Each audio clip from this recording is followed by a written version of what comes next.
In this video, I would like to share with you 7 exercises from the Oxygen Advantage system.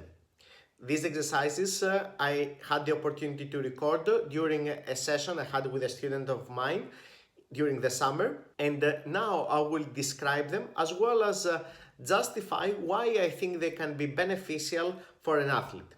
They are demonstrated in the order that they were performed, so you can decide where you want to fit them into your own training. I want to start with a warm-up, performing both some light conditioning work as well as some flexibility work. In the case of my student, this involved the quads, the hamstrings, calves, and abdominals. Before starting each session, we were measuring his controlled pose. So it gives us a reference point of where was his respiratory capacity on that day. Respiratory capacity will be affected by many parameters, including sleep, stress levels, and so on. So it is worth, when assessing my student through the session, to know how the rest of his life has affected his performance on the day. The exercises that I will show you can be grouped in 3 categories. The first one is low intensity exercises, then it's high intensity exercises, and finally recovery exercises.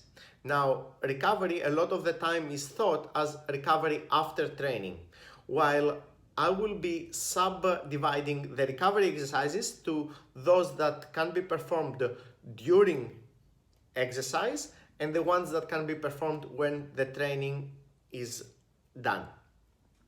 Let's start with the low intensity exercises. The first one is a guided hypoxic walk. Inhale, exhale, hold your breath, hold. 23, 22, 21. You see, so this is like a significant drop.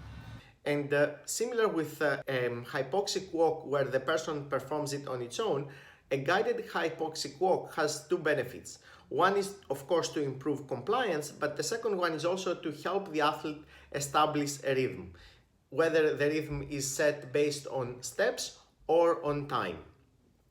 The second exercise is hypoxic running of a set distance with a minimum number of breaks.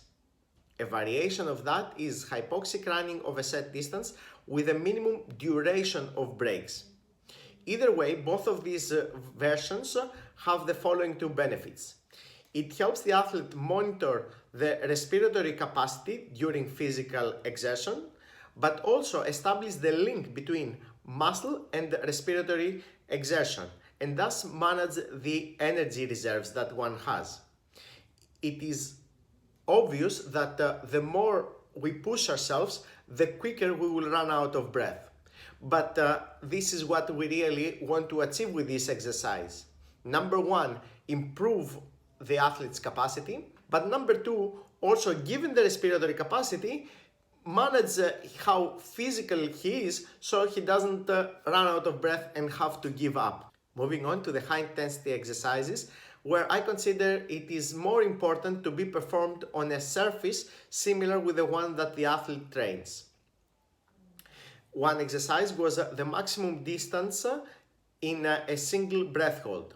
And this exercise was performed both from a standing but also on a kneeling position. The reason why I think it is a good idea for this exercise to be performed from different starting positions is because different postures will affect respiratory capacity. So when someone is kneeling and in a forward flexion, chances are that his lungs will not have the same amount of air in. So potentially he will not be able to run as much. But this simulates a lot closer the real life case of a football game or a rugby game where the athletes run without having to start from an ideal starting position. A variation of this exercise is for the athlete to cover a maximum distance, but while allowed to take 1 sip of breath. Moving on into the recovery exercises, the first one, which has to do with improving recovery while physically active. The athlete takes 10 steps while holding his breath and then 2 steps of regular breathing. Each person will recover his breath at a different pace. But ultimately, the quicker someone is able to recover his breath, the quicker he will be able to perform at the best of his ability. Moving on to the recovery exercises for after training. In this circumstance, I gave my athlete two exercises. The first one is from the yoga tradition, and it's called Viloma. So you breathe in, normal, and then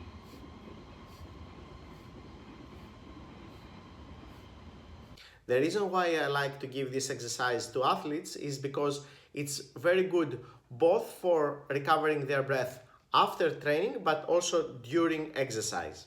And it's nothing more than taking breaks in between the inhalation and or the exhalation.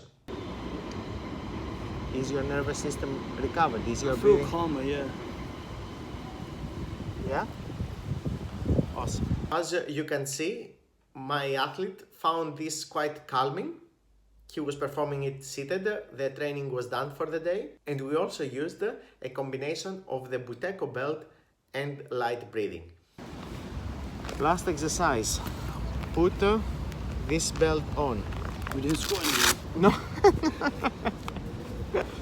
you strap it like this, and then from there, if you want to tighten it, you don't have to tighten it fully. You put one of the straps on top. Tight enough so that you can feel the pressure. To increase the levels of carbon dioxide in his body and the activation of the diaphragm. As a result, we were hoping to facilitate the delivery of oxygen into his cell and accelerate overall recovery. I hope you found this video useful. There are plenty of other videos on breathing on this channel. I would also like to know which are the breathing exercises you practice to enhance your performance in training.